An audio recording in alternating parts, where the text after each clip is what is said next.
The truth, finally, because people always ask, and we've been dodging the bullet, is, what was it, 1981.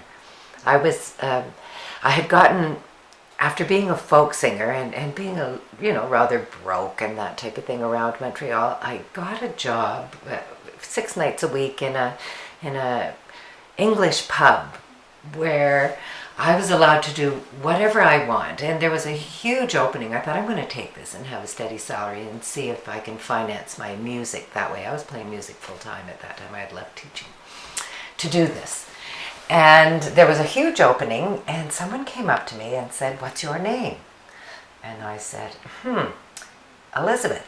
At that time, this particular club wasn't union, and union was very tight in those days. You didn't want to work in clubs that weren't union because then you couldn't do other work.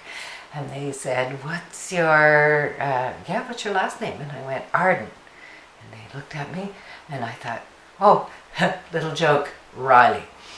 And that's how the stage name Elizabeth Riley evolved. And after about 6-7 years as Elizabeth Riley, I dropped the Elizabeth.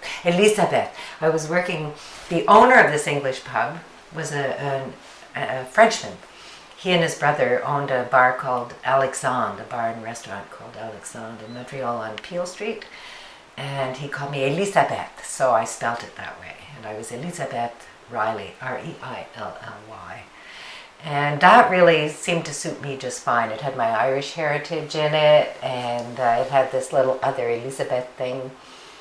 And after that, I moved on to being simply Riley for quite a few years. There are still people in Ottawa who wouldn't recognize me if they met me, but they did know who Riley was back in the day, back in the 80s, kind of late 70s, 80s.